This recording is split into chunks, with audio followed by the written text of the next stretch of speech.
ज्ञानोबारायांच्या सोहळ्यामध्ये चलत असताना तुम्हाला माहिती, आळंदी ते पंढरपूर किती रेलचेल, किती गर्दी असते. त्याच्यामध्ये 4 वर्ग पडतात. तो भाग आपल्याला बोलायचा नाही, पण आनंद लुटण्याकरता येतात लोक.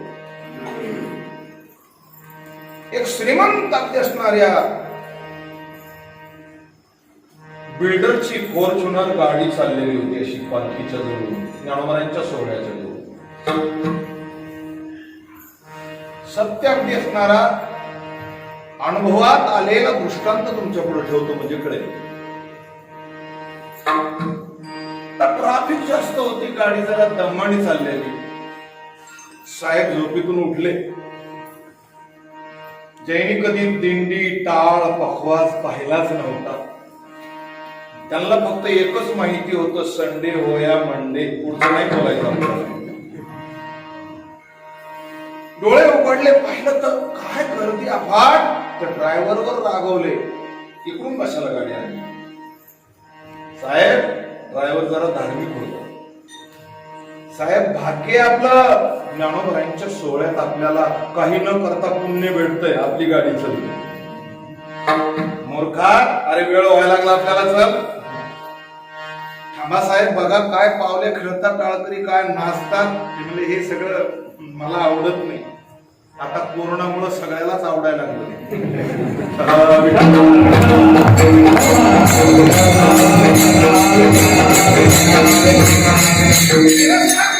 त्यांनी वाकडी दृष्टी केली ज्ञानोबारायांच्या पालखीकडे.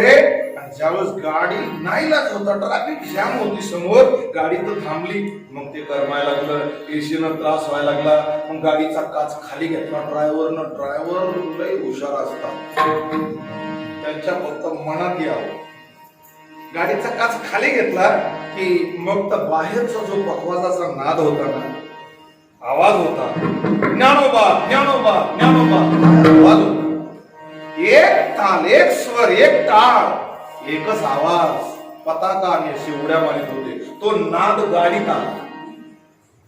गाडीत आल्याबरोबर त्याच्या हृदयावर त्याचं स्पंदन व्हायला लागलं. मला काय बोलायचं तुमच्या लक्षात येऊ द्या. त्या बिल्डर साहेबाच्या हातात अगदी अंगठ्या, गळ्यात लॉकेट, खिशात कोटी, लाखो रुपये असतील.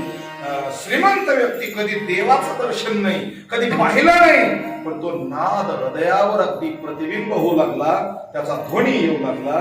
त्यावेळेस ते साहेब गाडीतच थोडे डुलायला लागले. ड्रायव्हरच्या लक्षात आलं, आता डुलले म्हणजे कलडणारच. ड्रायव्हरनं अगदी सांगितलं, साहेब बघा तुम्ही सुद्धा हलायला लागला. हो ना, मला बोलत होते, रागवत होते, बघा हा आनंद. 80-90 वर्षाचं म्हातार सुद्धा नाचतंय, घामागर्द झालंय, त्यालाही भान नाही. आणि तेवढ्यात त्यांनी दरवाजा उघडला. पावली रंगात आलेली होती, लाखो वारकरी उड्या मारित होते. एकच नाद, एकच आनंद, याला अनुहत ध्वनी म्हणतात. हा ध्वनी प्रबळ झाला. त्यावर साहेबाचा नाईलाज झाला, दरवाजा उघडला आणि एका म्हाताऱ्यानं पाहिलं, साहेब गाडीत काय बसता, खाली उतरा. मनगटाला धरलं, साहेबाला खाली उतरलं. साहेब अगदी पुढे गेले, पावल्यामध्ये उभा राहिले, लागले नाचायला. परिणाम आहे ज्ञानोबारायांच्या पालखी सोहळ्याचा. साहेब एवढे नाचायला लागले की ड्रायव्हरला चिंता, जाडजूड होत, पॅन्ट खाली घसरायला लागली. ड्रायव्हरनं पॅन्ट घसरलेली वर ओढायची, तरी त्याला भान नव्हतं, आठवण नव्हती. आनंद लुटीत होता.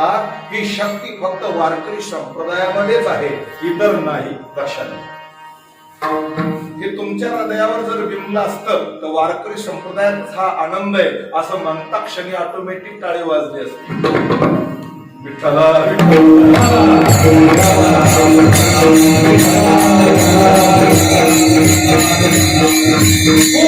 त्याला म्हणतात पंढरपूर. ते पुंडलिक रायानं तुमच्यावर कृपाच केलेली आहे. वैकुंठ दावया तपाचे सायास, लागे जीवा नाश करण बहू. वैकुंठ जाण्यासाठी तपाचे सायास करावं लागतात. वैकुंठ, पण भूवैकुंठ, पृथ्वीवरच वैकुंठ आहे, ज्याचं नाव आहे पंढरी. पांडुरंग परमात्म्याची अगदी असणारी ती पुण्यवान नगरी, त्या नगरीचं वर्णनच तसं केलेलं आहे. नामदेव महाराजांना पंढरी महात्म्य नावाचं प्रकरण गाथ्यामध्ये केलंय, त्याचं सगळं वर्णन आहे.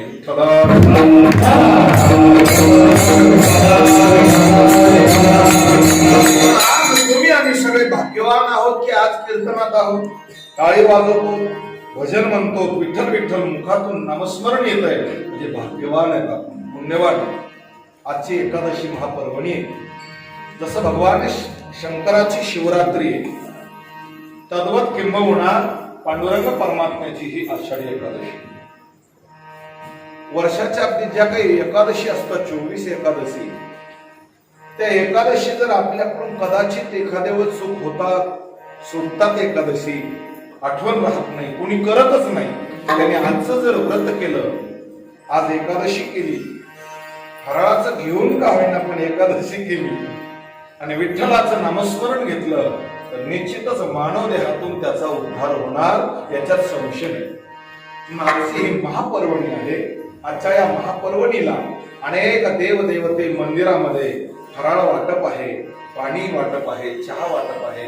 अनेक ठिकाणी लोकांना आपल्याच गावातल्या पांडुरंगाचं दर्शन घेतलं, पंढरीला जाता नाही आलं. पांडुरंगाला एकच विनंती करू, देवा पुढच्या वर्षी तरी पंढरपूर गजबजू दे.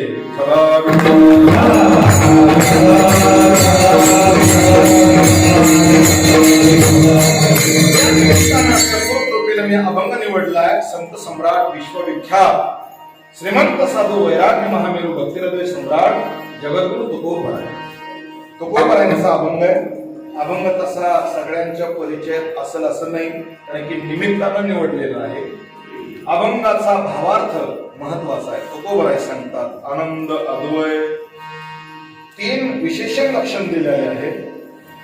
तिन्ही लक्षणामध्ये बघा, नित्य शब्दानं संधी केलेली. आनंद नित्य आहे, निरामय नित्य आहे आणि अद्वय नित्य आहे. आनंद, अद्वय, नित्य, निरामय, त्या तिन्ही गोष्टी देवा वाचून इतराकडे नाही. जरा विचार जर केला तर भगवान परमात्मा भेदरहित आहे, अखंड अद्वय आनंदित आहे आणि संसाराच्या तापापासून अलिप्त आहे.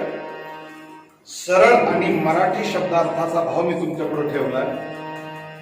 त्याच विटेवर उभा असलेल्या पांडुरंग परमात्म्याचं वर्णन संतांना 2 प्रकरणात केले.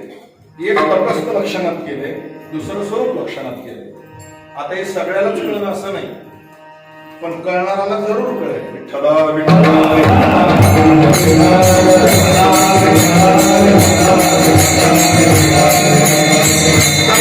तटस्थ लक्षण अगोदर वर्णन केले, नंतर स्वरूप लक्षण वर्णन केले. बघा, तटस्थ ज्याचा बदल होतो, अवतार बदलतात, सगुण रूप बदलतं, सृष्टीत बदल होतो, सृष्टीमध्ये ऋतूत बदल होतो, फळामध्ये बदल होतो. ज्याच्यात बदल होतो त्याला तटस्थ असं म्हणतात. आणि ज्याच्यात काहीच बदल होत नाही, जो कालही होता, आजही आहे आणि उद्याही राहणार, भूत भविष्य वर्तमान याच्यात काही बदल होत नाही, याला स्वरूप लक्षण म्हणतात. यालाच अंगभूत लक्षण म्हणतात.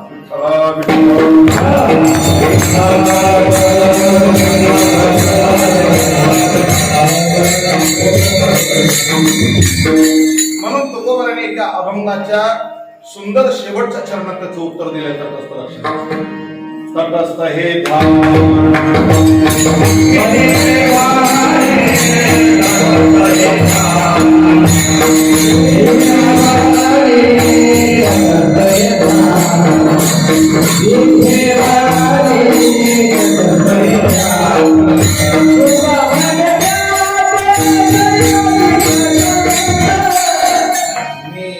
दुसरं प्रमाणे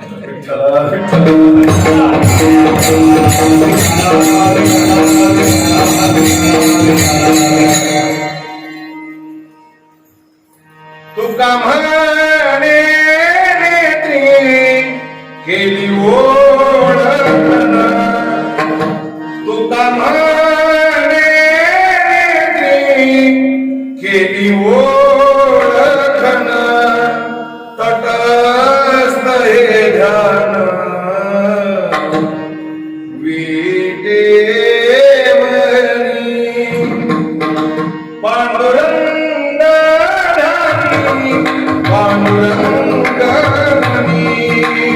असं वर्णन केलंय. तटस्थ आहे ध्यान विटेवरी. मग त्या तटस्थ ध्यानाचं वर्णन सुंदर ते ध्यान, उभे विटेवरी, सुंदर ते ध्यान, हे सगळे प्रमाण आपल्याला माहितीये भगवान. आता इथे आपल्या आज अभंगातला विशेष स्वरूप लक्षण आहे. स्वरूप लक्षणामध्ये पहिला आनंद शब्द येतो. विठ्ठल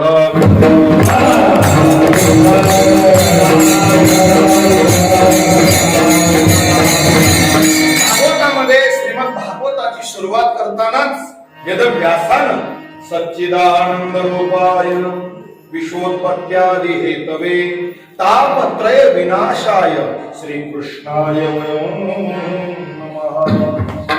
आता इथं बघा, सत्य ज्ञानांत गगनाचे प्रावरण म्हणजे आनंद त्याच्यामध्ये आहे. सच्चिद आनंद. अगदी आनंद शब्द घेतला की ज्या आनंदासाठी तुम्ही आम्ही रात्रंदिवस मरमर करतो. आता आपण कीर्तन कशासाठी ऐकतो? कीर्तनात गेलं मला खूप दुःख व्हावं, त्याच्यासाठी कीर्तन ऐकतो का? याच्यासाठी कीर्तन ऐकतच नाही, आनंद होण्यासाठी. कीर्तन संपलं, अगदी समारोप झाला, मंदिरातून बाहेर जाताना एकामेकाला बोलतात आज कीर्तनात आनंद आला.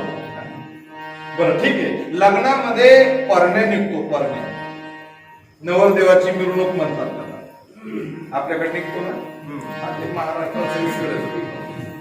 बरं त्याच्या पुढे वाद्य असतं. पूर्वीच्या काळामध्ये ती सूर सनाई राहायची, काळी पिपणी केसी, ते खूप गोड असायच्या, तिचा सूरही गोड असायचा. त्याच्यात अगदी भाव असायचा त्या गीतामध्ये. आणि आपल्या गावात महाराष्ट्रात एकमेव नाटक कलेमध्ये सर्वश्रेष्ठ आपलं गाव असल्यामुळं ताल स्वराचं तर ज्ञान आहेच. पण त्याच्यामध्ये काय, ते जास्त वाद्य नसायचं. ते सुंबळ सारखं एक वाद्य असायचं आणि सूर सनई असायची, त्याला मंगल वाद्य म्हणतात. सनई वादन.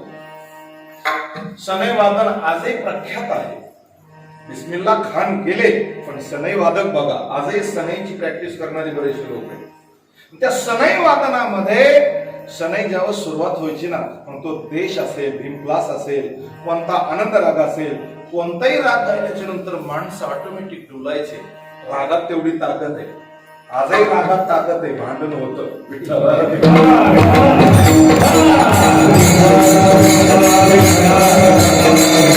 लता मंगेशकर आपल्या भारताची कोकिळा, भारत रत्न पुरस्कार भेटलाय दिदीला, की जिथे परदेशानं, पाश्चात्य राष्ट्रानं त्यांनी सुद्धा ज्या आवाजाची आपल्या भाषेमध्ये कलाकृती करून रोल ऐकतात, हा भारताचा स्वाभिमान आणि गौरव आहे.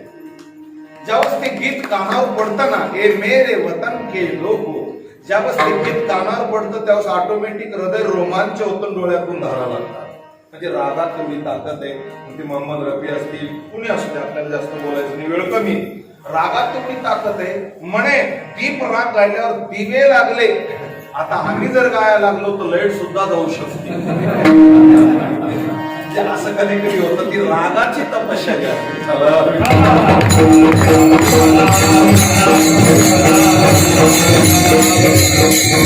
रागाची तेवढी तपश्चर्या आहे. मला सांगायचं काय होतं, पूर्वी आपली जी संस्कृती आहे त्या संस्कृतीचं वर्णन सांगतो.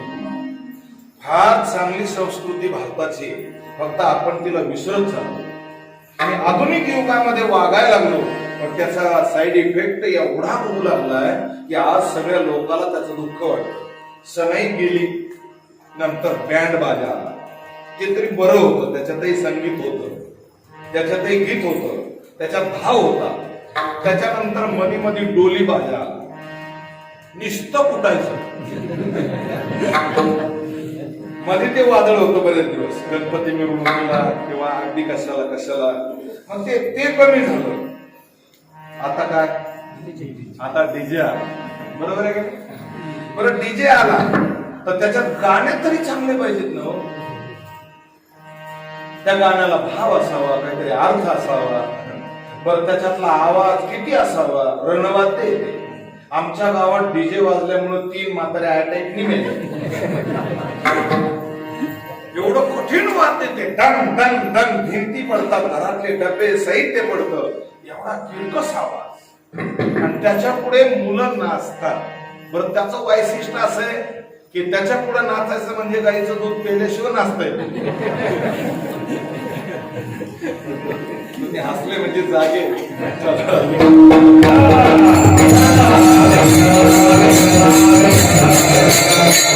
50% तरुण मुलाला जी पिण्याची सवय लागली त्याचं कारणच आहे ते वाद्य. मग त्याच्या पुढे एवढं नाचायचं ते काय गाणे, ते गाणे म्हणून दाखवण्याचं हे व्यासपीठ नाही. तुमच्या लक्षात आलंय मला काय बोलायचं. त्याच्यातला आनंद सांगा, काय आनंद आहे.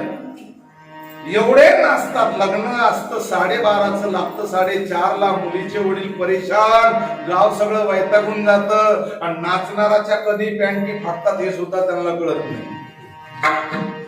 एवढा त्रास निर्माण होतो म्हणजे त्याच्यात आनंद नाहीये. आनंद वाटतो त्यांना पण आनंद नसतो. एक दीर्घ वाद्य, हे वाद्य बाजूला करा आणि मृदू वाद्य घ्या ज्याचं नाव आहे मंगल वाद्य.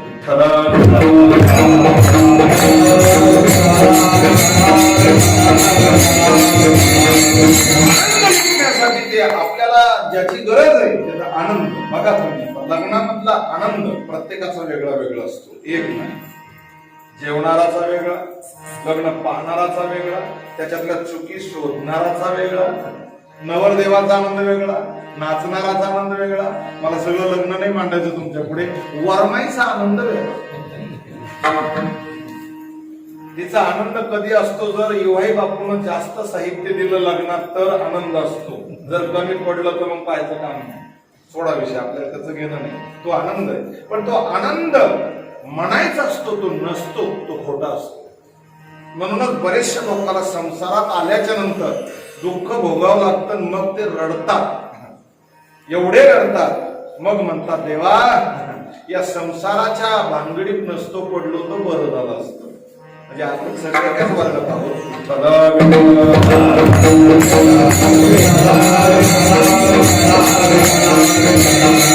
आनंद नाही, दिसायला आनंद आहे पण ते दुःख आहे. क्षणिक आनंद आहे, मानलेला आनंद आहे, तो टिकणारा नाही. महाभारतातली एक कथा आहे, गोड कथा. सकाळची वेळ आहे, थंडीचे दिवस आहेत, कार्तिक मार्गशीर्षचा महिना आहे. अशा वातावरणामध्ये गंगा दुथड्या वाहते. एक महारथी गंगेच्या कमरेइतक्या पाण्यामध्ये उभा आहे. भगवान सूर्यदेवाची आराधना करतोय. जन्मताच त्यांच्या कानामध्ये कुंडल आहे, कवच आहे, महारथी आहे, परशुरामाचे शिष्य आहे, सूर्यपुत्र आहे. अशी कोण कर्ण आहे. कर्णाची आराधना सुरून तेवढ्या पाठीमागून एक मृदू कोमल हात कर्णाच्या खांद्यावर विसावला. कर्णानं मागं पाहिलं, कोण तो गुरुपुत्र द्रोणाचार्याचा पुत्र अश्वत्थामा होता. अश्वत्थामा कर्णाच्या समोर आल्याच्या नंतर कर्णाला आश्चर्य वाटलं. अश्वत्थामन, आज न सांगता सकाळी सकाळी कसा आलास? तेव्हा अश्वत्थामा काहीच बोलला नाही, गालात अस्मित हास्य करीत होता. त्यांनी सांगितलं, अंगराज जरा समोरच्या किनाऱ्यावर बघा, काय दिसतंय तुम्हाला? सूर्याची प्रभा पडलेली, कोवळे किरण. पहाटची वेळ होती. तृण म्हणजे गवत डोलत होत किनाऱ्यावर. असं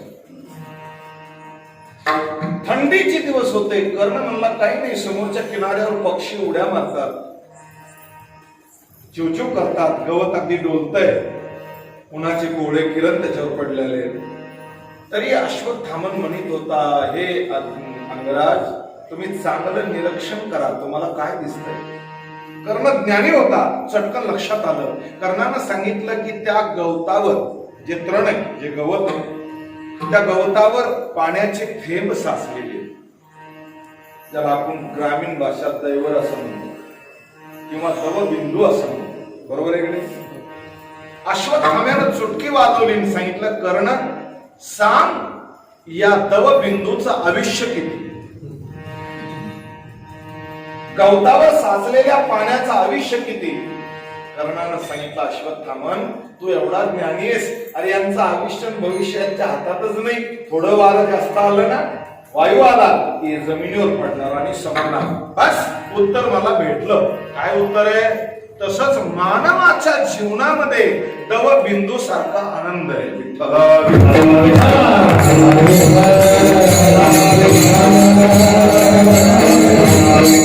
क्षणामध्ये आनंद झाल्यासारखा वाटतो आणि एका क्षणामध्ये तो नाहीसा होतो. वाटेनं पैसे सापडे, 500ची नोट, काय आनंद, एवढा आनंद, इतका आनंद. नोट उचलली, कुणी पाहतं का, पटकन खिशात घातली, 500ची नोट सापडली. आज आषाढी एकादशी, वा वा, 250 रुपयाची वारकऱ्याला फराळाचं घालणार असं म्हणत होता. थोडं पुढं गेल्यावर कुणीच नाही असं पाहिलं, नोट काढून पाहिली तर ती खोटी होती. कशी होती? खोटी होती, ती चालणारी नव्हती.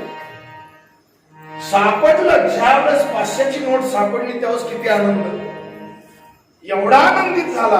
पण ती खोटी हे कळालं त्या क्षणी त्याला दुःख झालं. तसं प्रत्येकाचं प्रपंचात तीच अवस्था आहे. तो शाश्वत आनंद नाही, मुलगा नाही, अनेक नवस आहे. असं व्रत वैकल्य, आयुर्वेदिक औषधी, डॉक्टरच्या ट्रीटमेंट, नंतर मुलगा झाला अगदी हॉस्पिटलमध्ये, आणि सिस्टरनीनं सांगितलं मुलगा झालाय तुम्हाला, वा वा, काढा पिढे, काय आनंद, एवढा आनंद. त्या आनंदाला पारावारा नाही. पण काही दिवसानं नकळत पुन्हा एक फोन आला, वार्ता आली की मुलगा झाला होता, ताप जास्त आला, अगदी मेंदूत ताप गेला आणि मुलगा गेला. आता दुःख. याला पुरावा भागवतामध्ये की अगदी चित्रकेतू राजाला पुत्र झाला अंगिरा महामुनीच्या खूप आशीर्वादानं, आणि तो मुलगा मरण पावल्याच्या नंतर अति दुःख झालं. वस्तू नाही याचं दुःख, भेटली याचा आनंद, आणि ती वस्तू पुन्हा गेली याचं दुःख. हे नित्य येतं जातं हे आनंद म्हणजे तो संसारिकाचा आनंद, जीवाचा आनंद आहे, तो टिकणारा नाही. मग देवराज इंद्र आनंदित आहे, पण इंद्रपद गेलं की पुन्हा दुःख आहे.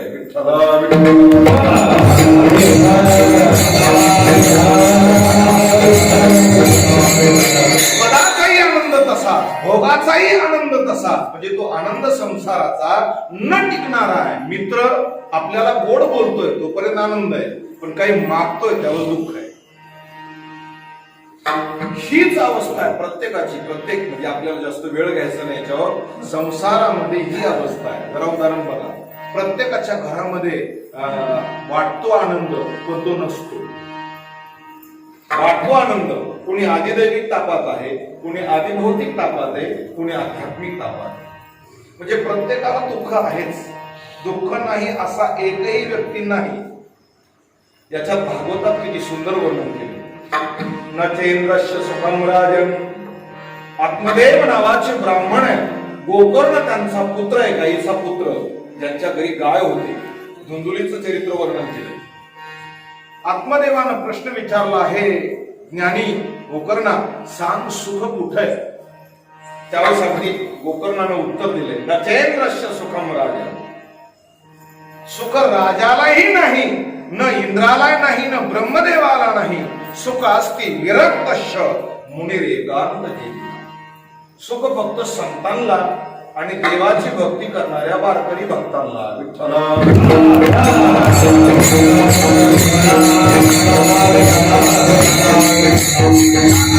दिसणार आहे तो असणारा नाही. मृगजळ दिसणार आहे असणार नाही. मृगजळ दिसणार आहे असणार नाही. वारकऱ्याची पंगत जेवायला बसली, पण वारकऱ्याच्या पंक्तीला काय, अगदी डाळीचे गऱ्याचे लाडू, तोंडाला पाणी सुटू देऊ नका, मी सांगतो. पांढरा भात, त्याच्यावर अगदी पिवळं नमक, वरण टाकलेलं, पुन्हा मसाल्याचं वरण केलेलं, पोळ्या केलेल्या, सुंदर सगळा स्वयंपाक. पण वारकरी थांबले जेवताना. का? अहो सगळे पदार्थ वाढले, पण आज द्वादशी याच्यावर तूप नाही वाढलं. घर तूप. त्यावेळेस ती घर मालकीने एवढी ज्ञानी होती की वारकऱ्याची परीक्षा घेत होती. ती समोर आली, सांगितलं, महाराज आज गाई म्हशीचं तूप नाही, मी कासविनीचं तूप आणलंय, भरपूर खा. डब्बा आणला घरातून, भरलेला होता. काश्मीरीचं तूप प्रत्येकाला आपो टाकलेले 50-50, 100-100 ग्राम टाकले, आणि वारकऱ्यानं दाबून खाल्लं, तरी तुम्ही हा म्हणता, हेच दुःख. तरी तुम्ही हा म्हणता, हे दुःख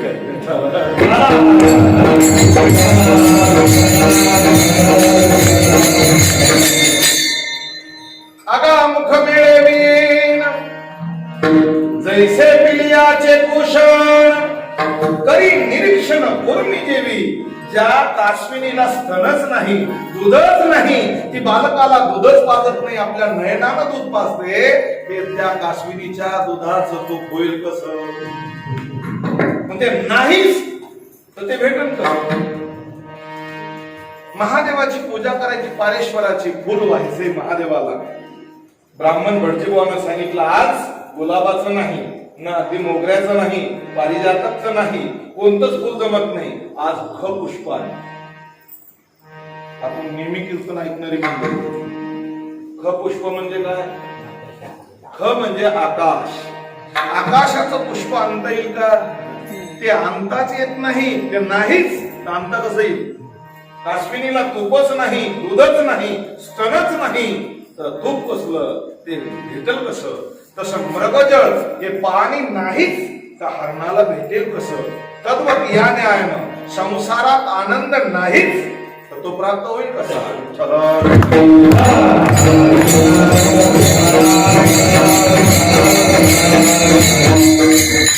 तुम्हा मला सगळ्याला अगदी एकच वाटतं की घरात आनंद नाही. बाबा, त्या आनंदासाठी आपल्याला शोध घ्यायचा. ऋषी मुनी योगी महात्मे स्वामी विवेकानंद असे महान महान सिद्ध पुरुष त्या आनंदाच्या शोधासाठी घरदार त्यागून वनात गेले. मदालसा राणीनं आपल्या पुत्राला सांगितलं, पुत्रा, राजवैभवात आनंद नाही, आनंद त्यागामध्ये आहे. 18 भार वनस्पती पुणे ओळखी. आता सगळंच वर्णन आहे आपल्याला माहिती. पावित्या पोखरणी नद्या गंगा वाहती, ज्या घरी कुल स्त्रिया राज्य राणी व संपत्ती, हे सुख साधनिया योगी योग सेवेती, पर्यदे मदालसा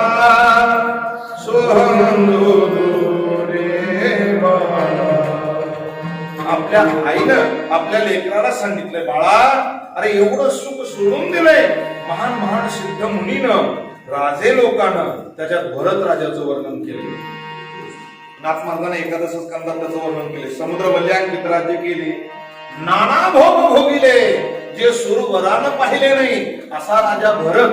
त्यांनी सगळं सोडून दिलं आनंद शोधण्यासाठी वनात गेले.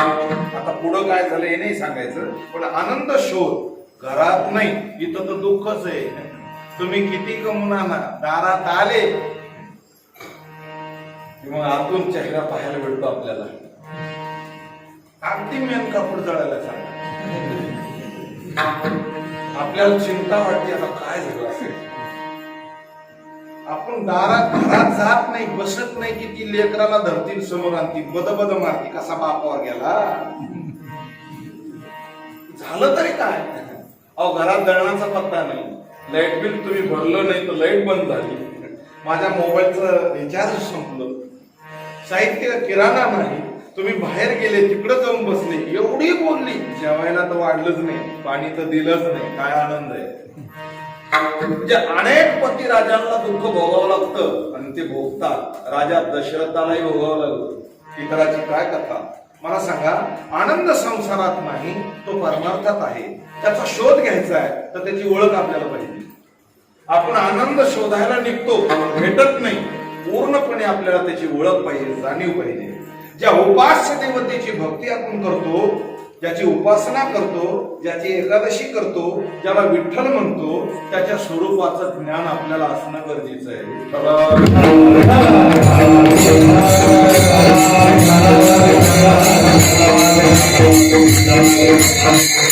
म्हणून साधू संतांना त्या आनंदाचा कंद भगवान पांडुरंग परमात्म्याकडेच बोट केलं आणि सगळ्या संतांना एक विचारानं बोट केलं. बघा, ज्ञानोबारायापासून तर रामदास महाराजापासून तर एकनाथ महाराज, अगदी निळोबाराय, गोरोबा काका, संत सावता महाराज, रोहिदास महाराज, सेना महाराज, लतीफ, ही सगळीच मंडळी, या सगळ्याच मंडळीनं पांडुरंगाकडे कबीरदास महाराजांनी सुद्धा पांडुरंगाचं वर्णन केलंय आणि ज्या ज्या संतांनं पांडुरंगाचं पंढरीचं वर्णन केलंय त्याचं वर्णन आज कीर्तनकार करतात.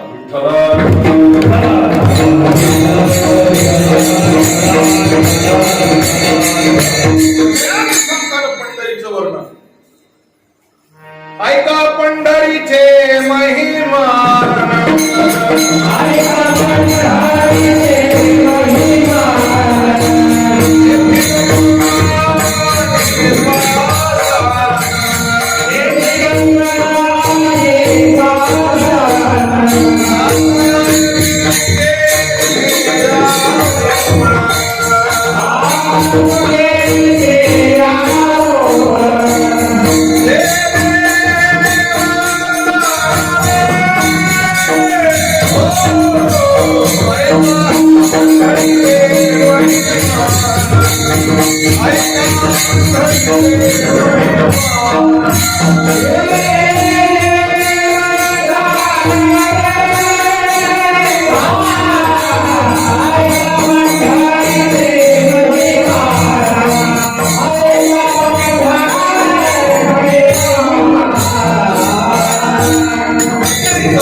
काय महिमा आहे? तृण आणि पाषाण ही देव. जेवढे रावळ आहेत त्या रावळात देव आहे, तोही पांडुरंग.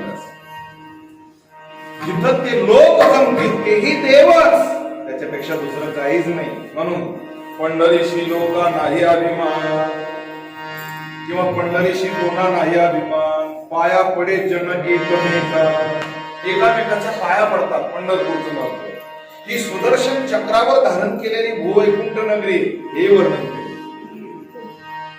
तुका म्हणे भूवैकुंठ, असं अगदी तुकोबर आहे सांगतात. भूवैकुंठ आहे, पंढरपूर क्षेत्र आहे, ती भीमा, ती चंद्रभागा, सगळ्या संतांना वर्णन केलंय. जरा एक अभंग तुकोबरायांचा पहा. तीर्थयात्रा करणाऱ्या मंडळीला त्यांनी त्याचं ज्ञान करून दिले. वाराणसी गया पाहिली द्वारिका, परी नाही तुका पंढरीशी.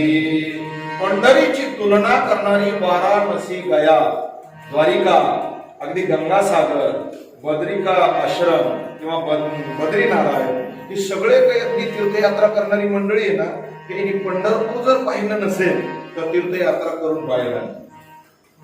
जसं 12 ज्योतिर्लिंगाची तीर्थयात्रा करीत असताना दर्शनेश्वराचं दर्शन घेतल्याशिवाय 11 ज्योतिर्लिंगाचं दर्शन घडत नाही, तद्वत 107 मणी गळ्यात घातले पण मुकुट मणीच नाही, तद्वत त्या पंढरीचं वर्णन करताना मुकुट मणीच केलेले. जरा जड जाईल तुम्हाला ऐकायला, पण ऐका.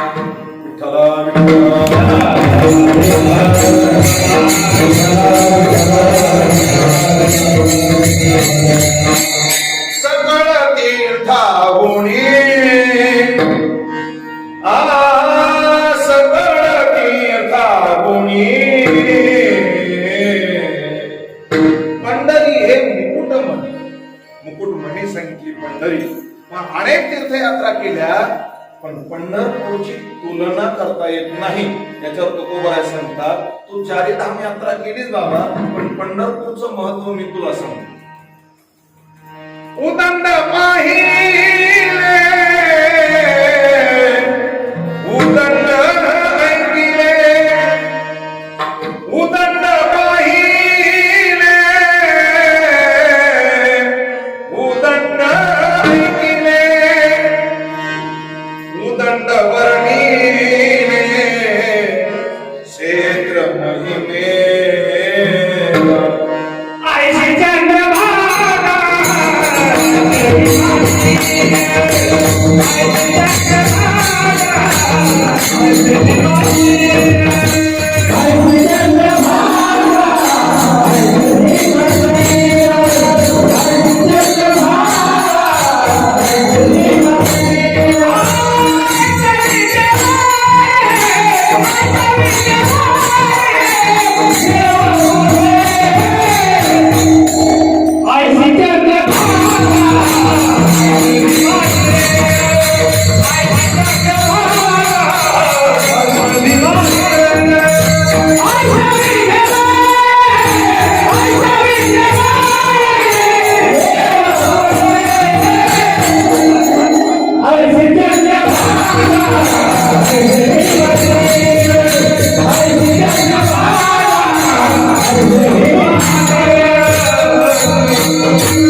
ऐसा विटेवरी देव होते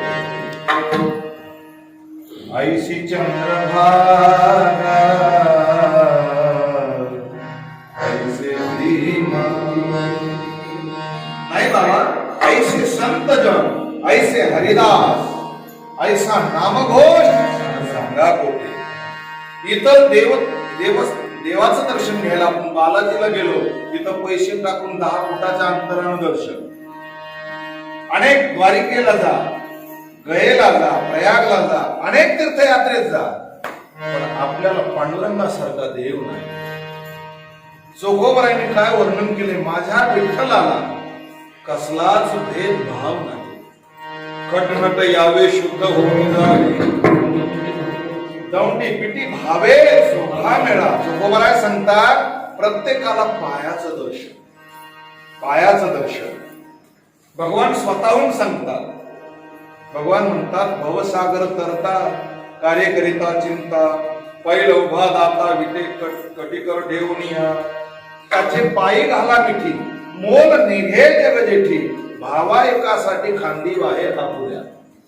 भगवान सांगतात दर्शन घ्या या. देव अशा भक्तासाठी उतावीळ आहे. तुका म्हणे ऐशी विठ्ठला विठ्ठला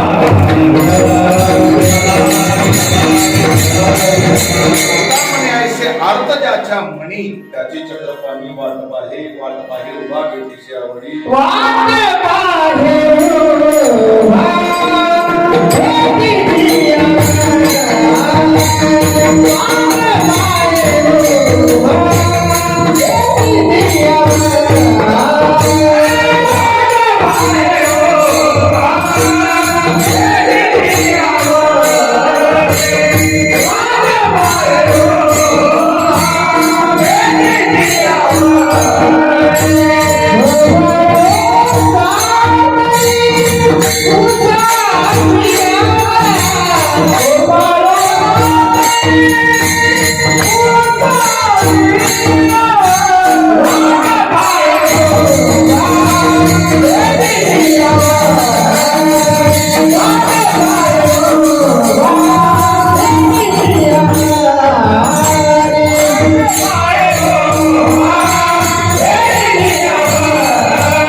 विटेवर जगणे हात ठेवून उभा आहे.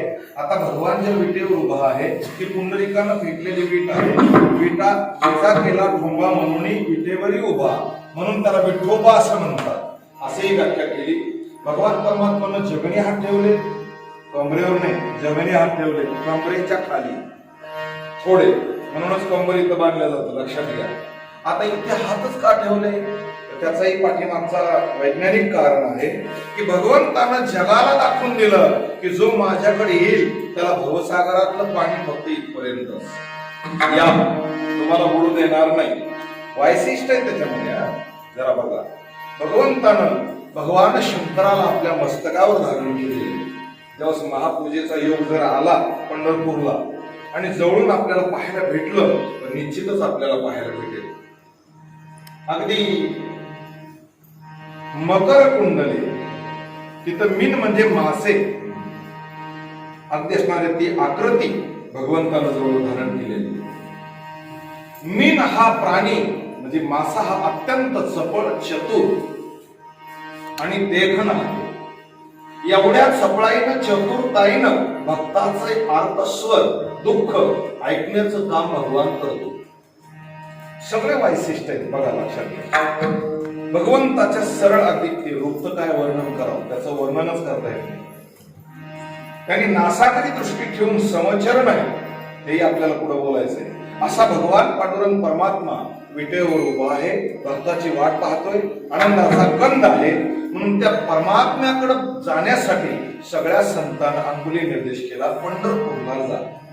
जर तुम्ही अनेक तीर्थयात्रेत गेला आणि पंढरपूरला गेला नाही तर तुम्हाला दुःख भोगावं लागेल. पण पंढरीला गेल्यावर काय, चंद्रभागेचं स्नान आहे. अवघेची पापे गेली दिगंतरा, चंद्रभागा डोळा देखली संत सेना महाराज सांगतात, जन्मासे येऊनी पहारे पंढरी, नाचा महाद्वारी देवा पुढे, चंद्रभागे तिरी करा तुम्ही स्नान. किंवा नामदेव महाराजांची मागणी तशीच आहे, चंद्रभागे स्नान तुका मागे याचे दान. तुकोबराय मागतात, पंढरीचा वास, चंद्रभागे स्नान, असे अनेक वर्णन केले आहे. चंद्रभागा डोळ्यानं जरी पाहिली तरी महत् पापैक्य क्षणात जातात, एवढी शक्ती पंढरपूरमध्ये आहे.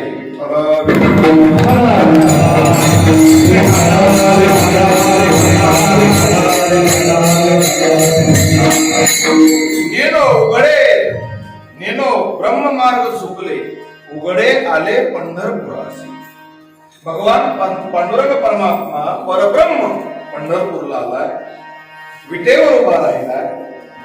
साधू संतांना सांगितलं, कलियुग संपेपर्यंत कुठेच देव नाही, नाही अशी जागा नाही.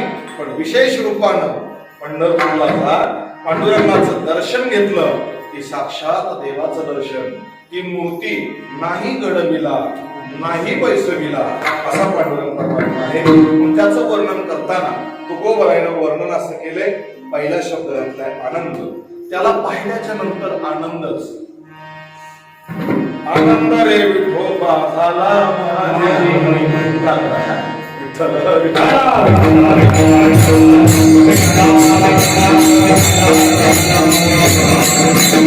त्याला पाहिल्याच्या नंतर कोटी ब्रह्महत्या जरी असतील तरी जातात.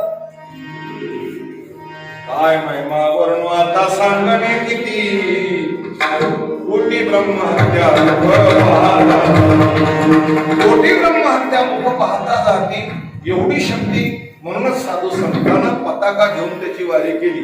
काहीच लागत नाही त्याला, तुळशीची मंजुळा किंवा एक पान आणि अगदी आम्ही भुक्का ज्याला म्हणतो याचे वर्णन काकड्यात केले. अतिप्रिय आवडे तुळशी भुक्का, तैशीची प्रीती करी भोळ्या भाविका, नामा पद पंकज बाळा श्रीमस्तकी वंदित से, असं वर्णन केलंय. म्हणजे पांडुरंग परमात्माच्या भेटीसाठी जास्त खर्च येत नाही. आता तुम्ही करताना त्याला कोण काय करेल,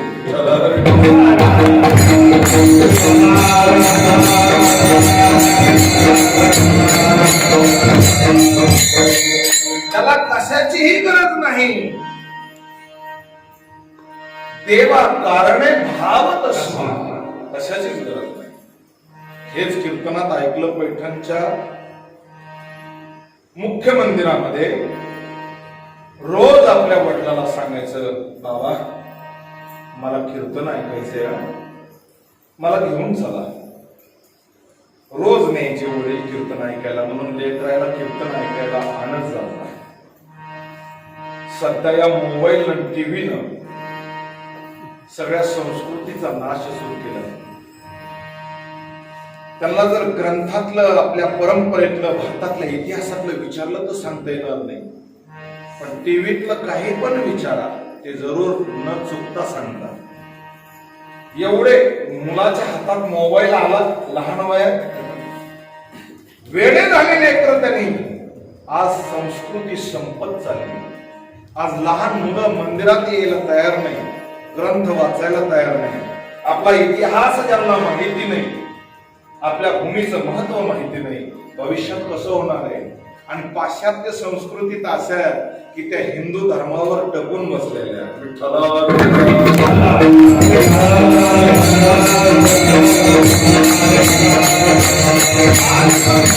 म्हणून कीर्तनाला लहान वयातच ते संस्कार, मोठ्यापणी नाही. त्याच्यावर अनेक विषयाचे संस्कार झाल्यावर त्याला पारमार्थिक संस्कार कसे होणार. 50 वर्षाच्या वयाच्या टायमाला मग पप्पा शिकायचा, कसं नको. लहान वयात ज्ञानोबारायनं 16व्या वर्षी ज्ञानेश्वरी लिहिली. 12व्या वर्षाच्या वयामध्ये स्वामी विवेकानंदानं जगदंबेच्या मंदिरात रामकृष्ण परमहंसांकडून ब्रह्मज्ञान प्राप्त करून घेतलं. हाच इतिहास महाराष्ट्राच्या मातीचा. ज्या वेळेस सगळे मंदिराचे कळस देखता देखता पाहता पाहता पडत होते, मुली बाळीला उचलून नेल्या जात होत, कोणालाही परमार्थ करता येत नव्हता. मुली बाळीला रस्त्यानं चालण्याची भीती वाटत होती. घोड्याच्या कापाचा निनाद ऐकायला आला की लोक दरवाजे बंद करायचे किंवा डोंगराच्या कडे कपाराला लपून बसायचे. संसार उद्ध्वस्त व्हायचा. 11व्या शतकापासून तर अगदी 16व्या शतकापर्यंत अनेक मराठा सरदाराची कत्तलभर दरबारात झाली. पुन्हा काहीच नाही. हीच ती देवगिरी. याच देवगिरीमध्ये वीर 4 मर्द मराठा मातब्बर सरदाराची भर दरबारात कत्तल झाली. मी लखोजी जाधवांबद्दल बोलतो.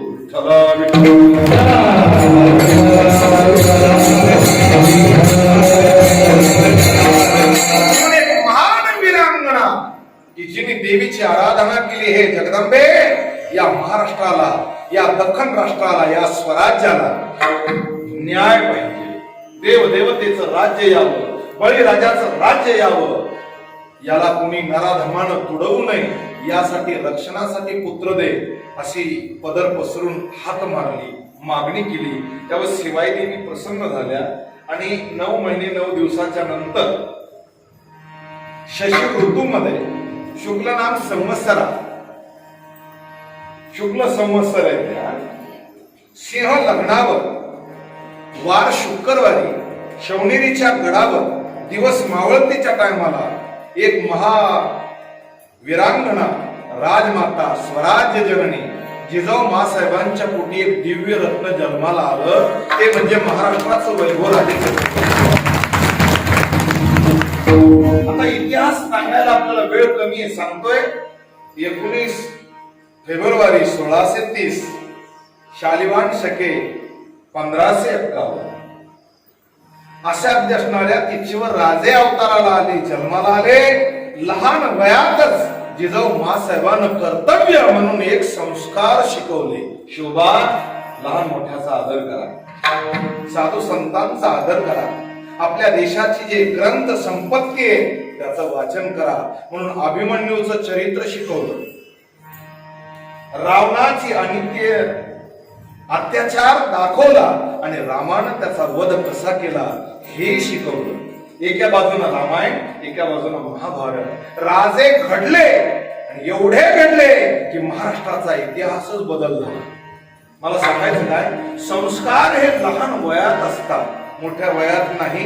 लेकरू रोज बापाच्या मागे लागायचं, बाबा मला कीर्तनाला यायचंय, आपला हा विषय सुरू होता. रोज वडील कीर्तनाला आणायचे. कीर्तन झालं की पुन्हा पाठपोळी बसून न्यायचे. पण ते लहान होतं तेव्हा बरं होतं. आता गब्र झालं, वजन जास्त झालं, बापाला थकावट येऊ लागली. बापानं सांगितलं, बाळा तुझं वजन वाढलं, आता तुला काही मी मंदिरात नेऊ शकत नाही. अहो त्यांनी रडायचं, कंठ दाटून यायचा त्याचा.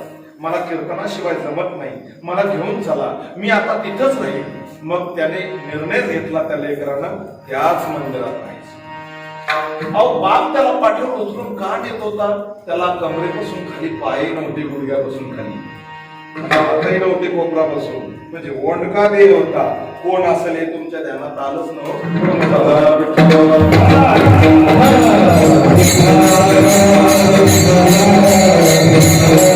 कुर्मदास, ज्याचं नाव आहे कुर्मदास. बस रामदास महाराजांचं कीर्तन ऐकलंय. विटेवर जगने हात ठेवून विटेवर परमात्मा उभा आहे. त्याच्या भेटीला जर गेलं ना की बस आनंदच आनंद आहे. त्याला पाहिलं की आनंद आहे. जीवनाचं सार्थक आहे, जन्माचं साफल्यता आहे. म्हणून तुका म्हणे धन्य जन्म आल्याचे सार्थक. विठ्ठलची एक देखलिया, एकदा बघा एकदा जा. ठरवलं या वर्षी वारीला जाणार, पण कसं जाणार? पाय नाही, हात नाही, मज नाही हात पाय, असं सगळं वर्णन. निघाले लोटांगण घेत, लवळ अगदी मुंगी पैठण पासून तर लोटांगण खाली सगळ्या अंगाला खडे रुजलेले, रक्तबंबाळ अंग झालेलं, गोपीचंदनाचा टिळा लावलेला. कोणी वारकऱ्यानं गोळाभर अन्न तोंडात भरवलं, तेवढंच खायचं. गळ्यात तुळशीची माला होती, अगदी गुडघ्यापर्यंत ती चड्डी घातलेली. तसंच लुटकळत काट्या कुपाट्यातून. आता काय त्यासारखे आजच्यासारखे रोड नाहीयेत, चिखलाचे रस्ते होते. कसं बस अगदी लवळ स्टेशन सोलापूर जिल्ह्यामध्ये जाऊन पोहोचले. रक्तभंबाळ झाले, काट्याच्या कोपऱ्याला त्या कुपाटीच्या कडेला पडलेले. कुर्मदास डोळ्यावाटे धारा सुरू झाल्या, कंठ दाटला गेला आणि भगवंताला हृदयातून आळवलं, देवा येईल म्हणलो होतो तुझ्या भेटीला, पण आता शरीरामध्ये प्राण उरला नाही. शेवटचा श्वास घेतोय. एकच इच्छा होती की तू कसा हे मला बघायचं होतं. भगवान विटेवर उभे होते. आषाढीचा दिवस होता. रोज जाणारे येणारे वारकरी जवळून जात होते. विठोबा रुक्माई म्हणत होते. कुर्मदासाकडे कोणाचं लक्ष नव्हतं. कुर्मदास एवढे रडू लागले, कंठ दाटून आलेला आहे. बेटी लागे जीवा लागली सियास, बेटी लागे जीवा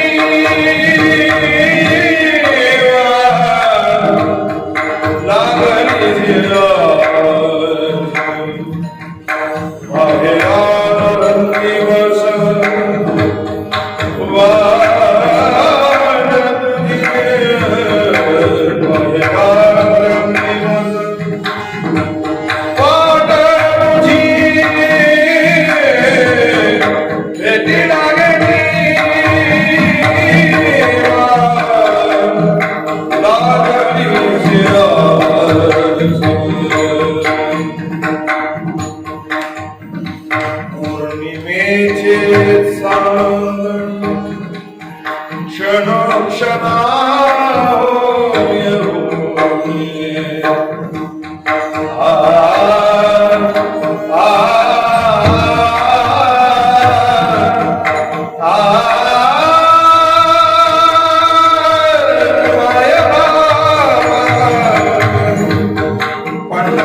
अत्यंत दुःखी झालेले होते. देवाचा धावा करू लागले. देवा एकदा दर्शन दे, एकदा दर्शन दे. भगवान विटेवर उभे होते.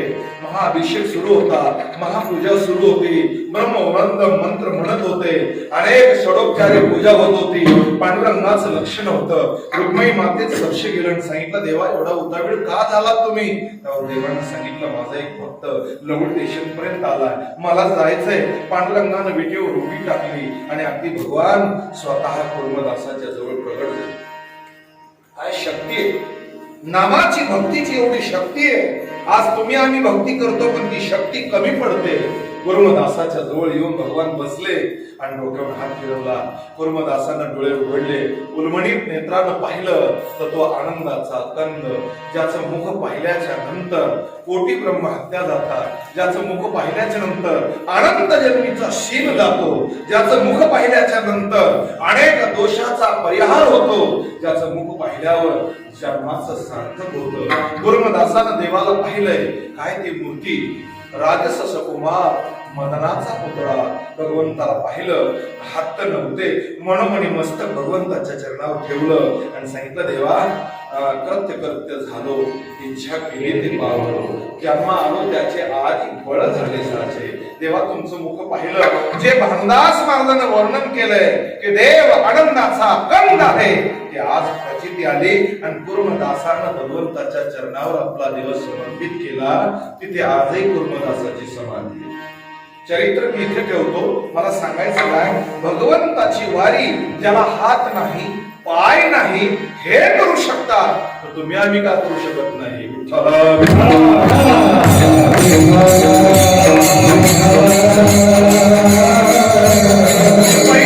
भगवंताचा आनंद, जो आनंद कधी संपत नाही असा तो आनंद आहे. त्या आनंदाचं वर्णन करताना बघा किती गोड वर्णन केलंय.